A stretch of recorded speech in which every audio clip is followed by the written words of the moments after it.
The Velveteen Rabbit by Marjorie Williams.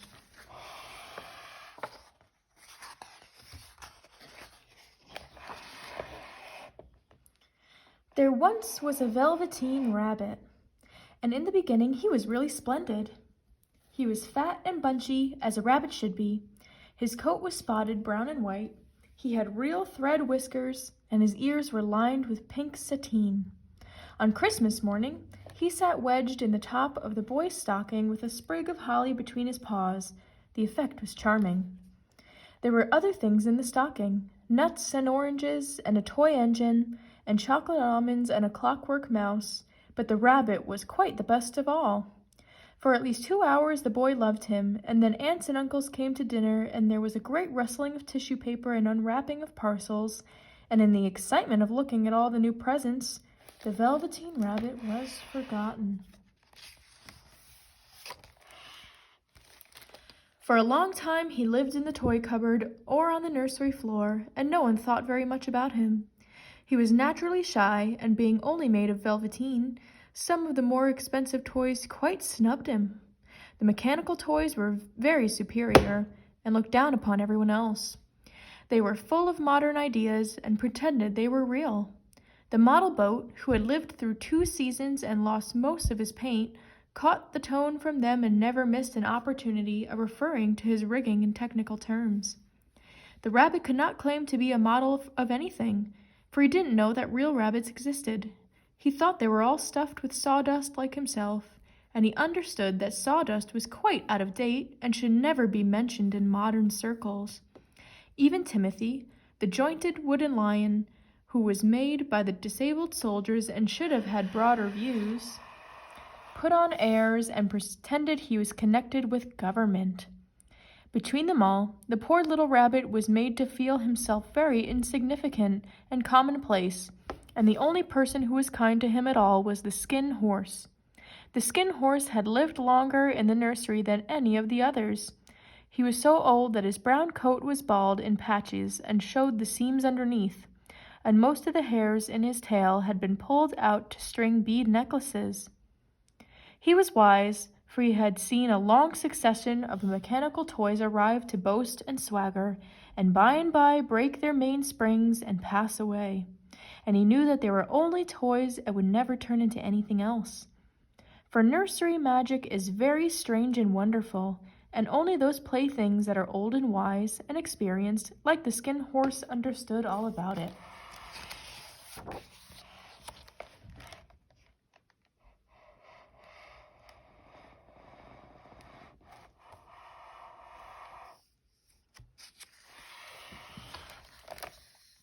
"What is real?" asked the rabbit one day, when they were lying side by side near the nursery fender, before Nana came to tidy the room. "Does it mean having things that buzz inside you and stick out handle?" Real isn't how you are made," said the Skin Horse. "It's a thing that happens to you. When a child loves you for a long, long time, not just to play with, but really loves you, then you become real." "Does it hurt?" asked the rabbit. "Sometimes," said the Skin Horse, for he was always truthful. "When you are real, you don't mind being hurt." "Does it happen all at once, like being wound up?" he asked, "or bit by bit?" "It doesn't happen all at once," said the Skin Horse. "You become. It takes a long time. That's why it doesn't often happen to people who break easily, or have sharp edges, or who have to be carefully kept. Generally, by the time you are real, most of your hair has been loved off, and your eyes drop out, and you get loose in the joints and very shabby. But these things don't matter at all, because once you are real, you can't be ugly, except to people who don't understand." "I suppose you are real?" said the rabbit, and then he wished he had not said it, for he thought the Skin Horse might be sensitive. But the Skin Horse only smiled. "The boy's uncle made me real," he said. "That was a great many years ago. But once you are real, you can't become unreal again. It lasts for always." The rabbit sighed. He thought it would be a long time before this magic called real happened to him. He longed to become real, to know what it felt like, and yet the idea of growing shabby and losing his eyes and whiskers was rather sad. He wished that he could become it without these uncomfortable things happening to him.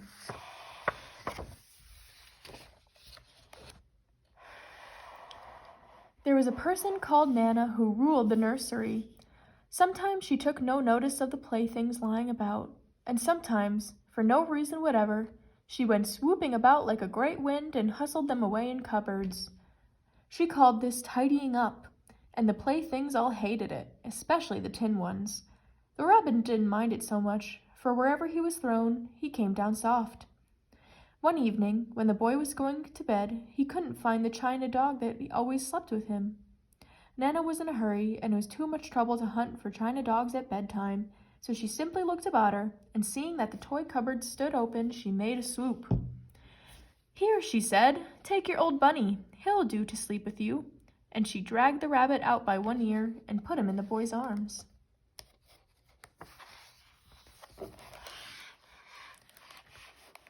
That night, and for many nights after, the Velveteen Rabbit slept in the boy's bed. At first he found it rather uncomfortable, for the boy hugged him very tight, and sometimes he rolled over on him, and sometimes he pushed him so far under the pillow that the rabbit could scarcely breathe. And he missed, too, those long moonlight hours in the nursery when all the house was silent, and his talks with the skin horse. But very soon he grew to like it, for the boy used to talk to him, and made nice tunnels for him under the bedclothes that he said were like burrows that real rabbits lived in. And they had splendid games together, in whispers, when Nana had gone away to her supper and left the nightlight burning on the mantelpiece. And when the boy dropped off to sleep, the rabbit would snuggle down close under his little warm chin and dream, with the boy's hands clasped round him all night long.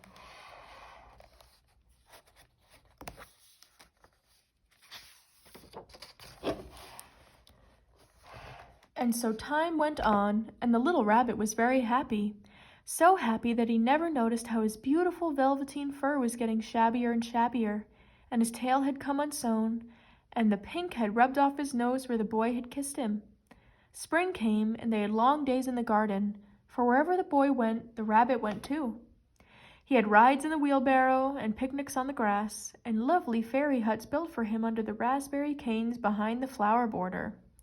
And once, when the boy was called away suddenly to go out to tea, the rabbit was left out on the lawn until long after dusk, and Nana had to come and look for him with the candle because the boy couldn't go to sleep unless he was there. He was wet through with the dew and quite earthy from diving into the burrows the boy had made for him in the flower bed, and Nana grumbled as she rubbed him off with a corner of her apron.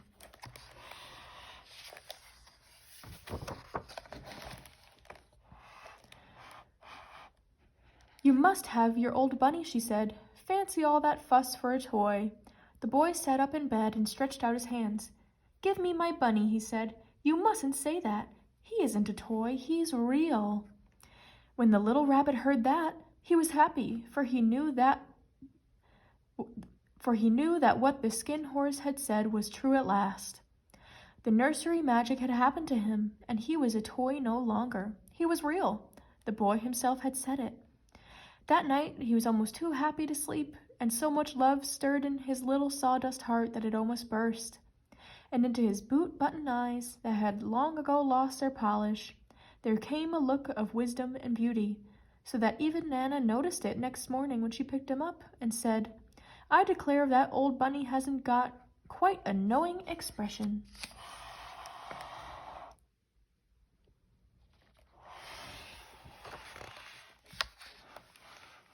That was a wonderful summer. Near the house where they lived there was a wood, and in the long June evenings the boy liked to go there after tea to play. He took the Velveteen Rabbit with him, and before he wandered off to pick flowers or play at brigands among the trees, he always made the rabbit a little nest somewhere among the bracken, where he would be quite cozy, for he was a kind-hearted little boy and he liked Bunny to be comfortable. One evening, while the rabbit was lying there alone watching the ants that ran to and fro between his velvet paws in the grass, he saw two strange beings creep out of the tall bracken near him. They were rabbits like himself, but quite furry and brand new. They must have been very well made, for their seams didn't show at all, and they changed shape in a queer way when they moved. One minute they were long and thin, and the next minute fat and bunchy, instead of always staying the same like he did. Their feet patted softly on the ground, and they crept quite close to him, twitching their noses, while the rabbit stared hard to see which side the clockwork stuck out, for he knew that people who jump generally have something to wind them up. But he couldn't see it. They were evidently a new kind of rabbit altogether. They stared at him, and the little rabbit stared back, and all the time their noses twitched. "Why don't you get up and play with us?" one of them asked. "I don't feel like it," said the rabbit, for he didn't want to explain that he had no clockwork.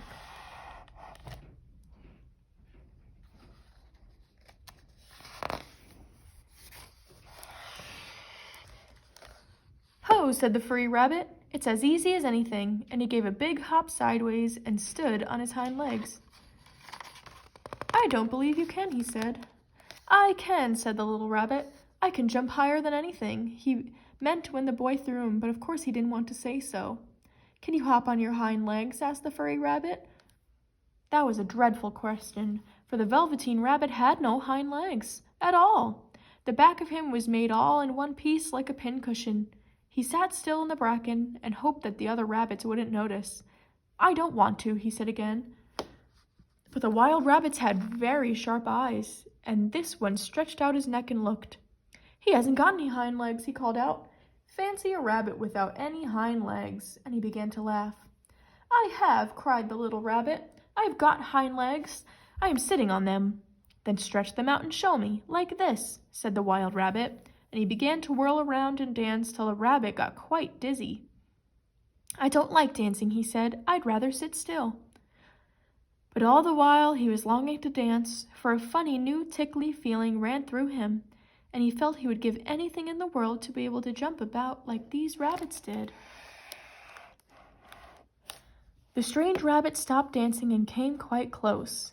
He came so close this time that his long whiskers brushed the Velveteen Rabbit's ear, and then he wrinkled his nose suddenly and flattened his ears and jumped backwards.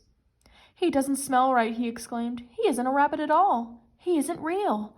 "I am real," said the little rabbit. "I am real. The boy said so," and he nearly began to cry. Just then there was a sound of footsteps, and the boy ran past near them, and with a stamp of feet and a flash of white tails, the two strange rabbits disappeared. "Come back and play with me," called the little rabbit. "Oh, do come back. I know I'm real." But there was no answer. Only the little ants ran to and fro, and the bracken swayed gently where the two strangers had passed. The Velveteen Rabbit was all alone. "Oh dear," he thought. "Why did they run away like that? Why couldn't they stop and talk to me?" And for a long time he lay very still, watching the bracken and hoping they would come back. But they never returned, and presently the sun sank lower, and the little white moths fluttered out, and the boy came and carried him home. Weeks passed, and the little rabbit grew very old and shabby, but the boy loved him just as much. He loved him so hard that he loved all his whiskers off, and the pink lining to his ears turned gray, and his brown spots faded. He even began to lose his shape, and he scarcely looked like a rabbit anymore. Except to the boy. To him he was always beautiful, and that was all the little rabbit cared about. He didn't mind how he looked to other people, because the nursery magic had made him real. And when you're real, shabbiness doesn't matter. And then, one day, the boy was ill. His face grew very flushed, and he talked in his sleep, and his little body was so hot that it burned the rabbit when he held him close. Strange people came and went in the nursery, and a light burned all night through it. Through it all, the little Velveteen Rabbit lay there, hidden from sight under the bedclothes, and he never stirred, for he was afraid that if they found him, someone might take him away, and he knew that the boy needed him.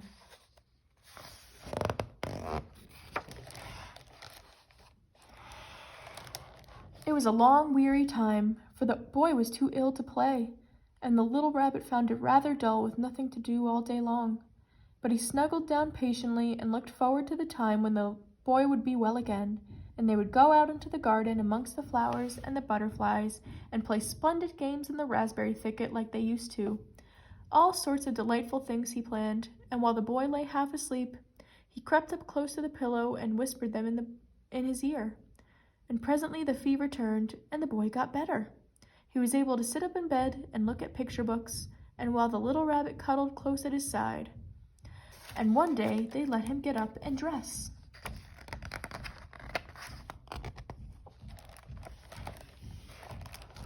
It was a bright sunny morning, and the window stood wide open. They had carried the boy out on the balcony, wrapped in a shawl, and the little rabbit lay tangled up among the bedclothes thinking. The boy was going to the seaside tomorrow. Everything was arranged, and now it only remained to carry out the doctor's orders.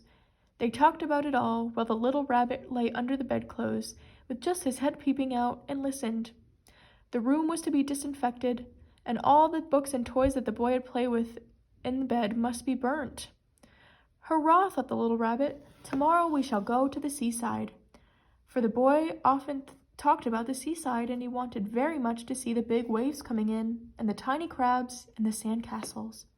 Just then Nana caught sight of him. "How about his old bunny?" she asked. "That?" said the doctor. "Why, it's a mass of scarlet fever germs. Burn it at once." "What? Nonsense. Get him a new one. He mustn't have that any more."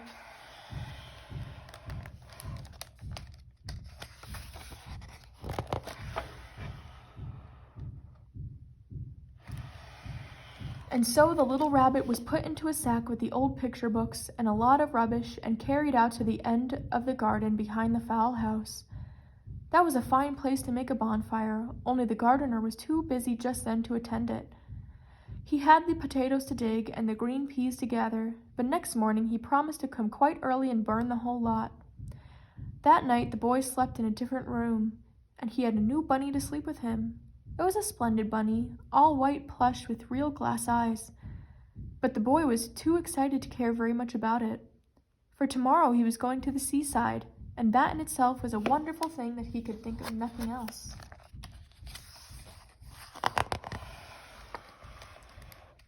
And while the boy was asleep, dreaming of the seaside, the little rabbit lay among the old picture books in the corner behind the fowl house, and he felt very lonely. The sack had been left untied, and so by wriggling a bit, he was able to get his head through the opening and look out. He was shivering a little, for he had always been used to sleeping in a proper bed, and by this time his coat was worn so thin and threadbare from hugging that it was no longer any protection to him. Nearby he could see the thicket of raspberry canes, growing tall and close like a tropical jungle, in whose shadows he played with the boy on bygone mornings. He thought of those long sunlit hours in the garden, how happy they were, and a great sadness came over him.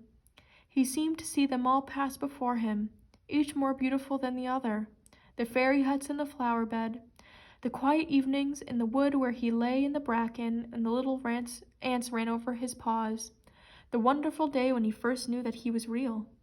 He thought of the skin horse, so wise and gentle, and all that he had told him. So what use was it to be loved and lose one's beauty and become real if it all ended like this? And a tear, a real tear, trickled down his little shabby velvet nose and fell to the ground.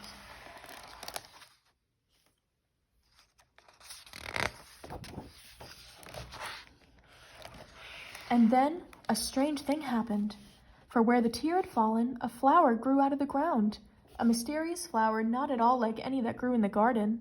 It had slender green leaves the color of emeralds, and in the center of the leaves a blossom like a golden cup. It was so beautiful that the little rabbit forgot to cry and just lay there watching it. And presently the blossom opened, and out of it there stepped a fairy. She was quite the loveliest fairy in the whole world. Her dress was of pearl and dewdrops, and there were flowers round her neck and in her hair, and her face was like the most perfect flower of all. And she came close to the little rabbit and gathered him up in her arms and kissed him on the velveteen nose that was all damp from crying. "Little rabbit," she said, "don't you know who I am?"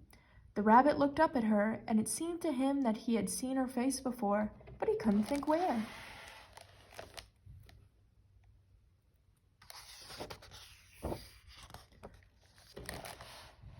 "I am the nursery magic fairy," she said. "I take care of all the playthings that children have loved. When they are old and worn out, and the children don't need them anymore, then I come and take them away with me and turn them into real."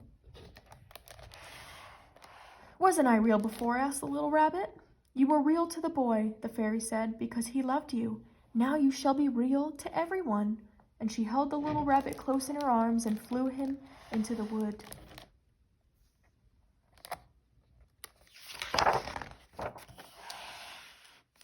It was light now, for the moon had risen. All the forest was beautiful, and the fronds of the bracken shone like frosted silver. In the open glade between the tree trunks, the wild rabbits danced with their shadows on the velvet grass. But when they saw the fairy, they all stopped dancing and stood round in a ring to stare at her. "I've brought you a new playfellow," the fairy said. "You must be very kind to him and teach him all he needs to know in Rabbitland, for he is going to live with you forever and ever."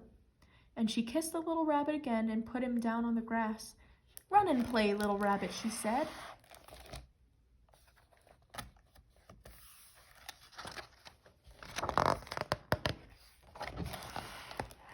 But the little rabbit sat quite still for a moment and never moved.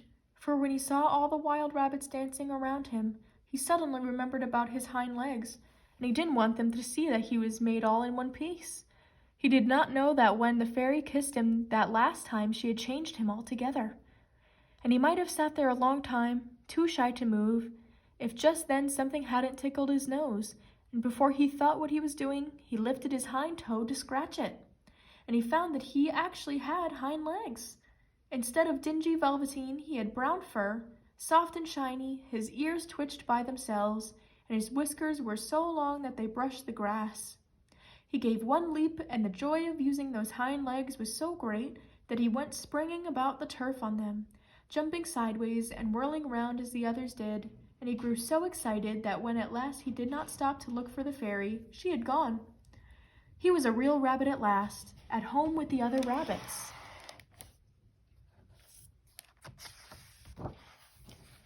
Autumn passed and winter, and in the spring, when the days grew warm and sunny, the boy went out to play in the wood behind the house.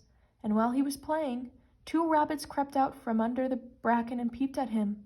One of them was brown all over, but the other had strange markings on his fur, as though long ago he had been spotted, and the spots still showed through.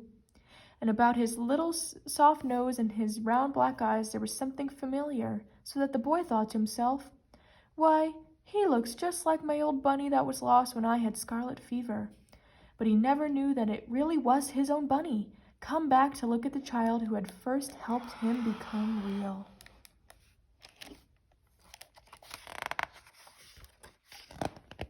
The end.